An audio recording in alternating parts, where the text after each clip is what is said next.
Welcome to our educational academy. আজকে GK part 1 এবং GK যে পার্ট 1 এটা পড়ানো হবে আমাদের চ্যানেলের পক্ষ থেকে লেখা for WB all government job GK preparation 2023। এই বই থেকে বিগত কয়েক বছর থেকে ভালো প্রশ্ন কমন আসছে। 80% মতো তোমরা প্রশ্ন কমন পেয়ে যাবে জিকে।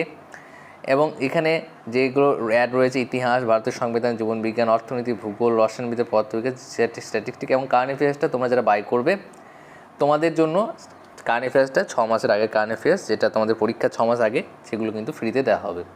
তাহলে চলো শুরু করা যাক। এটা WBCS, food SI, miscellaneous, clerkship, WP, KP, railway, SSC, MTS, railway সমস্ত কিছুর জন্য গুরুত্বপূর্ণ, মানে ডাব্লিউপি এবং সেন্ট্রালের ক্ষেত্রে গুরুত্বপূর্ণ। ওকে, তাহলে এই পিডিএফটা যদি তোমরা নিতে চাও তাহলে এই নাম্বারে কন্ট্যাক্ট করতে পারো। এখন অফার রয়েছে 232 টাকায় তোমরা পেয়ে যাবে ফুল পিডিএফটা। এবার দেখো এখানে প্রথম যে ইতিহাস থেকে প্রশ্ন নেওয়া হয়েছে, প্রত্যেকটা প্রশ্ন উত্তর ডেসক্রিপশন রয়েছে, তার সঙ্গে আমাদের কী রয়েছে প্রশ্ন উত্তর রয়েছে। তাহলে এটা সুবিধা হবে তোমাদের, তোমরা প্রথমে ডেসক্রিপশন পড়ে নিতে পারবে, তারপর সেখানে প্রশ্ন উত্তরটা করে নিতে পারবে। এবং একটা বিষয় হচ্ছে এখানে যেগুলো করা হচ্ছে সব সাজেস্টিভ। পেজ কত রয়েছে? পেজ হচ্ছে মাত্র 165টার মতো পেজ রয়েছে। এই 165টার মতো পেজের মধ্যে তুমি 80% কমন পাবে। তাহলে ভেবে দেখো কতটা সাজেস্টিভ করা হয়েছে। তাহলে প্রথম হচ্ছে ইতিহাস, ভারতের ইতিহাস, প্রাচীন যুগ। আমরা এখানে আর এইটা পড়ছি না, তোমরা যারা বাই করে পড়ে নিও এটা। আমরা একদম প্রশ্ন উত্তরে চলে যাব, ঠিক আছে? প্রশ্ন উত্তর কী আছে আমরা দেখে নেবো। দেখতেই পাচ্ছ বইটা সব কিন্তু খুব সুন্দরভাবে লেখা হয়েছে, সাজানো হয়েছে। হ্যাঁ, কোনো সমস্যা তোমাদের হবে না, তোমরা পারচেস করলে করতে পারো। দেখো এগুলো আর পড়ছি না, এগুলো তোমরা পড়ে নেবে এবং এখান থেকে কী প্রশ্ন আসতে পারে সেটা আমরা দেখে নেবো। তাহলে চলো প্রশ্ন উত্তরটা একটু দেখে নিই। দেখো, ভারতের ইতিহাসের প্রাচীন যুগ থেকে আসা ডাব্লিউবিসিএসের বিগত বছরের প্রশ্ন উত্তর। আমি এখানে ডাইরেক্ট প্রশ্ন উত্তর একসঙ্গে অ্যাড করে দিয়েছি যাতে তোমাদের পড়তে সমস্যা না হয়। প্রথম হচ্ছে দেখো, বলেছে রামচরিত মানুষের রচয়িতা হলেন তুলসীদাস। তারপর এলাহাবাদ প্রশস্তি রচিতা হলেন হরিসেন। অমুক্ত মালড্য রচিতা হলেন কৃষ্ণদেব রায়। বিক্রমশিলা বিহার স্থাপন করেছেন ধর্মপাল। শতাব্দীর সূচনা ঘটে 78 খ্রিস্টাব্দে।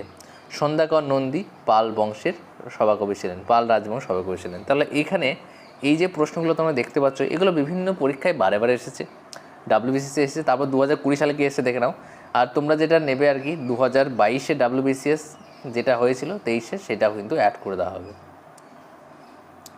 তাহলে দেখো যোগাযোগ ওই গুরুত্বপূর্ণ, কারণ কি এখানে প্রাপ্ত লেখমালায় বৈদিক দেবদেবীর নাম উল্লেখিত আছে। তারপর 2 নম্বর তুমি যদি দেখো তাহলে দেখতে হবে যেখানে মেহেরগড়ে প্রাচীন স্থানে ভারতীয় উপমহাদেশের প্রাচীন কৃষিকাজের প্রমাণ মেলে।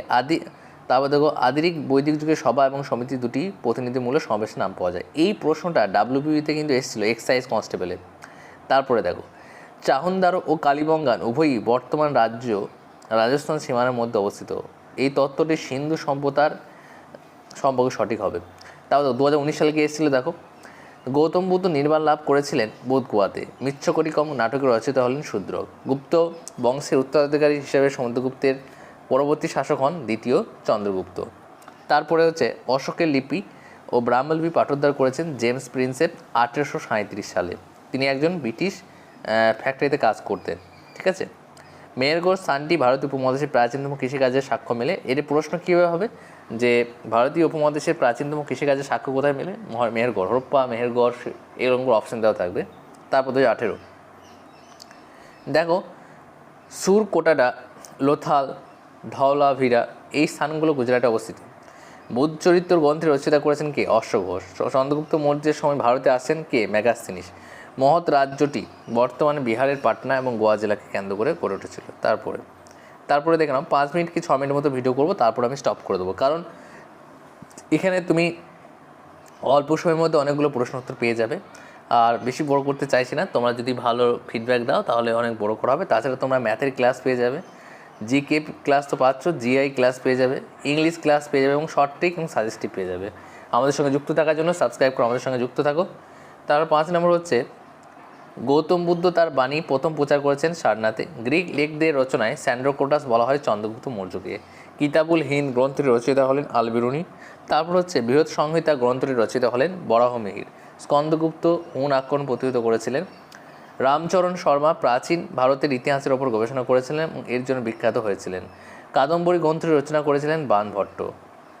বুদ্ধের সমকালীন বিখ্যাত চিকিৎসক ছিলেন জীবক। রাজস্থানে অবস্থিত হরপ্পা সভ্যতার নিদর্শন হল সুরকাটা গন্ডর। তারপর হচ্ছে দেখে নাও, মগধের বিম্বিসার শাসক সেনিয়া নামে পরিচিত ছিলেন। মগধের যে বিম্বিসার তিনি কী নামে পরিচিত ছিলেন? সেনিয়া। অষ্টদিগ্গজ গোষ্ঠীর পৃষ্ঠপোষকতা কে করেছিলেন? কৃষ্ণদেব রায়। মৌর্য শাসক যিনি তার আদেশ লিপিগুলিতে প্রিয়দর্শী নামে ব্যবহার করতেন তিনি হলেন অশোক। চীনা পর্যটক হিউয়েন সাং ভারতে আসছেন হর্ষবর্ধনের সময়কালে। কীভাবে মনে রাখবে? হ দিয়ে হিউয়েন সাং আর হ দিয়ে হর্ষবর্ধন। তাহলে আজকে এই পর্যন্ত থাক। নেক্সট দিন 2016 থেকে শুরু করব। আমরা প্রশ্নোত্তরগুলো একবার করে নেওয়ার পরে তারপরে আবার এইদিকে আমরা কী করবো বলো তো, এদিকে আমরা এই যে ডেসক্রিপশনটা রয়েছে এটা একবার পড়ে নেবো। এর ফলে কী হবে, তোমরা প্রশ্নোত্তরটা আগে করে নিলে ডেসক্রিপশনটা যখন পড়বে তখন প্রশ্নোত্তরগুলো আরও মনে থেকে যাবে এবং আরও ভালো তৈরি হবে। ঠিক আছে, তাহলে আজকের মতো এতটুকুই। নেক্সট ক্লাসে আবারও দেখা হচ্ছে। এছাড়া জিআই ক্লাস নিয়ে আসবে, শর্ট ট্রিকের মাধ্যমে কীভাবে জিআই সলভ করবে, ইংলিশ শর্ট ট্রিকের মাধ্যমে কীভাবে জিআই সলভ করবে এবং সমস্ত কিছু 80% কমনের গ্যারান্টি এই চ্যানেল দিচ্ছে তোমাদেরকে। এবং আমাদের যে প্রথম চ্যানেল, সেই চ্যানেলটাকে এখনও পর্যন্ত তোমরা যারা সাবস্ক্রাইব করোনি, সাবস্ক্রাইব করে নিতে পারো, job news and educational academy. Okay, তাহলে আজকের মতো এতটুকুই। এবং এই বইটা পারচেস করতে পারলে আমাদের সঙ্গে কন্ট্যাক্ট করো। কন্ট্যাক্টের নাম্বার এখানেই দেওয়া রয়েছে, দেখে নাও। এই কন্ট্যাক্টটা তুমি করতে পারো, এই কন্ট্যাক্ট নাম্বারে তুমি কন্ট্যাক্ট করতে পারো।